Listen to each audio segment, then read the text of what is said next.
Alright, on this episode, something a little different. I found this in my shed, buried way under some shit, and I actually thought I lost it. It still works. Forward, reverse. But I did retire it, and I don't remember why. And it's got this tape on it. I don't really remember why. I think the case is split. But it still works. So I'm going to take it apart and try to figure out what was up with it and why I retired it. So the first thing I'm going to do is cut this tape off. I'm just going to slice it right down here. I'm pretty sure I dropped the shit out of this and actually split the case right in half. And that's why it has the tape on it, because I think the case was so loose that it wouldn't hold a battery anymore. I'll peel this 10-year-old electrical tape off. This is their original 12-volt impact. I did replace this with the brushless, the M12 fuel version. Actually, I love that thing. Is a bad little bitch. But yeah, I can see that it's split here. Take the battery off. Oh, that's what it was. That little clip fell out. There's a little clip that goes in there that holds the case together, and yep, because that clip's not there, it's separated enough to let the battery fall out. So let's get a Torx driver here. What size is it? First try. Always love that. First try. Oh, I know exactly what size that is. First fucking try. Alright, so we're going to take these out. Try not to lose them. See what's inside this thing. I know it's not brushless. I know it has less torque than the M28. I don't know the exact figures, but I remember when I've got, not the 28, I just did the 28 volt video. I got 28 on the mine. I know when I got the 12 volt fuel version, the brushless one, I was really impressed at how much torque that thing had for such a tiny little package. I mean, it's not gonna, you're not taking lug nuts off your car with it, but let me see if I can find one of those. We call them, I don't know if they have like an industry standard name, but we call them Tech 5s, and the long self-tapping metal screws. They have about maybe half an inch of drill bit, and then it switches to threads. And this thing wouldn't be able to torque them all the way down. If we had to mount something to a steel beam, something electrical, this wouldn't have enough torque to drive it all the way down. And that screw is just spinning. What's up with that? Is that broken or stripped out? See that? Nothing. That is the wrong size. That is why it is spinning. Let's see here. This is the right one. There we go. Yeah, this one, the fuel version can run those screws into steel beams in commercial buildings, which that's all I needed it to do. Sometimes I wish I had the 18 volt, but anybody that's new to the trade, I always tell them, if you don't have any power tools, the first thing you get is a little cordless impact. That's like the best thing you can buy. You're going to get the most use out of that. Alright, so this is coming apart now. Oh, no. Never taken this apart. Alright, ooh. So I think I spilled something on it. In fact, that looks like mold. Like I said, this very well could be beer mold. It was down behind my workbench. Let's see, this little, is that a gasket or is that mold? I don't know what this is. So we've got pretty good solder joints. Everything still seems to be in order. Let's put the battery in it. Don't blow nothing up here. If I'm not making contact. There we go. Oh, the LED burnt out. It doesn't work anymore. You can see. You can't really see it on camera. You can see the sparks shooting out of there. So it still works fine. wonder if I can, I'm sure I can buy that clip. Maybe I can sell this to a new guy. Tell him it's awesome. They don't make it like this anymore. You're lucky, this is rare. I'll sell it to you for $100. No, I wouldn't do that. I might sell that to somebody though. So we've got the battery indicator there. It's not. Let me pop it apart. I might have just broke that. There we go. So there's the guts. Trigger still seems like in really good shape. Like it actually feels like brand new. I got the circuit board here. Definitely spilled something on it, but it did not affect. That's a lot of circuitry for a brushed motor. I'm really surprised to see that. Something 12 volt. You think that the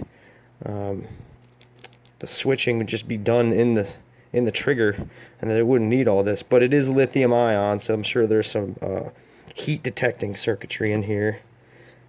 Well, it only has 2 prongs on the battery. I think these are just to retain the battery.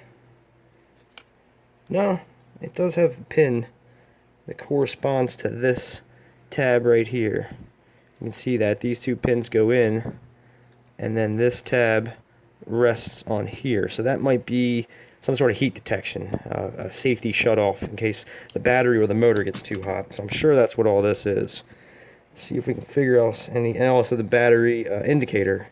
I'm sure there's circuitry in here for that, because that is not, this is just a LED board that shows you how much power it has, which actually has a pinned connector that goes to. So that's easily replaceable. That's kind of cool. I wouldn't, oh, there goes the forward reverse. I'm surprised that they made that replaceable. Oh yeah, there's the LED. Geez, cracked. If you can see that. Focus. There we go. Yeah. Smash the shit out of it. It's all on something. So that's probably why that doesn't work. On the back side here, you have a little microcontroller. From watching many AVE videos, I'm going to go ahead and say that this is responsible for some pulse width modulation that chops up the DC signal to give you the variable speed. That is something that is very, very common in power tools. It looks like the positive lead is much thicker than the negative one. Let's see here. We got 0.72 millimeters on the negative. Oh, that's right. The negative just goes up to the circuit board. It has a positive lead that goes to the circuit board, and then a positive lead that goes to the switch itself. Then another positive lead coming out of the switch directly to the motor. So maybe this doesn't actually control the speed on the circuit board here. Yeah, you can definitely see some shit that got spilled on this. Yeah, I see some MOSFETs here. So this does do the speed controlling. You have the forward and reverse switch right there that's actuated by the slide switch. That's pretty standard from what I've seen. Yeah, let's see here. We have some more. We have these 3 wires that go to the circuit board from the switch. That probably indicates at what position the switch is at. It translates that into the microcontroller, gives you the variable speed. Also, I'm sure that the circuitry for the battery indicator and the LED timer, because this would stay on for a few seconds after you release the trigger. So it doesn't look too bad, but yeah, that's pretty crusty. You can see, look at my fingers just from taking this thing apart. Let's see, anything else I can figure out? Nothing really jumps out at me. I'm not an electronics expert. I kind of know what I'm looking at here. So let's see if we can get this motor off of here. That's on there. Fucking good. Looks like it has. Let me get a rag. See, it looks like the ends of screws here and here, and here and here. Unless these are just pins. Let's see. Yep, those are just pins. Let's pull these out. It's my Harbor Freight. Oh, that's not gonna do it.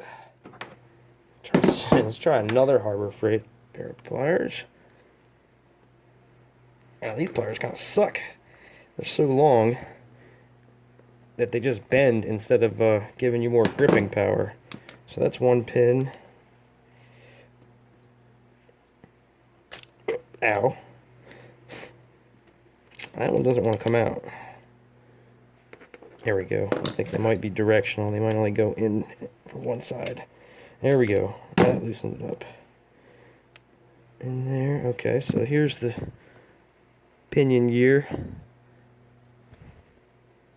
Doesn't look too bad. Seems like a good amount of grease in there. I guess there's a rubber boot at the other end of the shaft. Yep. Lets it kind of float in there. You've got the fan inside there, and you can see the straight blades. Means it's a multi-directional, so forward and reverse. It's going to give you airflow. That pinion looks pretty good. I used the shit out of this thing. I got a good 5 years of good service out of it. The motor looks like a 540. It looks like a RC car motor. I might actually, nah, I'm gonna try to put it back together. I was gonna say, I was gonna throw that in a truck. Here's the gear reduction. You can see it's got four gears in there. And then I'm not really sure what happens to it after that. Let's see if this will come off. Yeah, there's this little plate. I'll lay that down in the direction that it came out. Oh yeah, look at that gear reduction.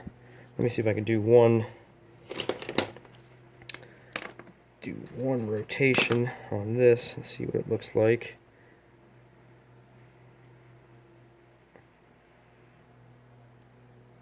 That was one rotation of the chuck, so I don't know. That's a pretty good gear reduction. That motor's spinning pretty fast. Let's see, in there, everything looks pretty good.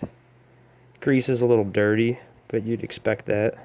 But everything's meshing really nice. Still feels really smooth. Yeah, I'm going to put this back together. Let's see.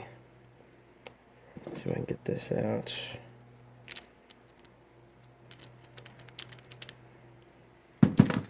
Whoa! Apologize. This is my first tool teardown. It's not the first one I've ever done, but the first one I've tried to film. Okay, so some shit popped out here. Out of this bit. See, there's another. That's even. So that's the first, the level that just popped out, that's the first level of gear reduction. And then it goes to another level. Looks like there's something solid in there. Where did that piece go? Where'd it go? Oh, there it is. Right there. I think that's just a little chunk of dirty grease. I honestly don't know if I want to go any deeper than this. There we go, got that part out.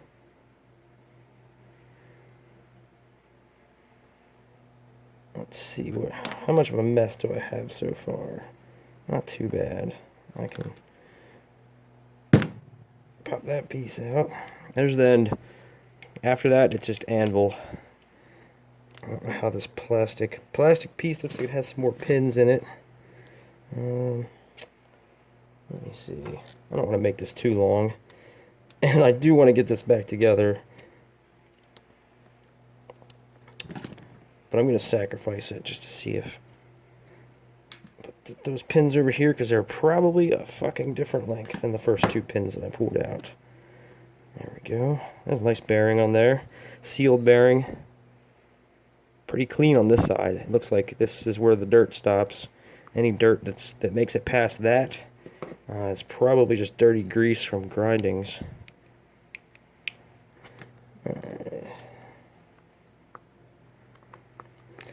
Not really really sure how much farther I'm going to go with this. I think that's it. You can see another bearing at the top of that. So this is where all the impacting is. Imagine this is the springy kind of impact anvil.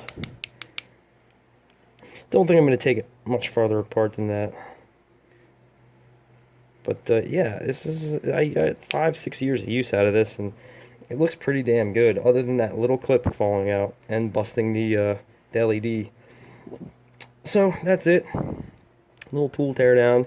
My old brushed Milwaukee 12-volt impact gun. Thanks for watching.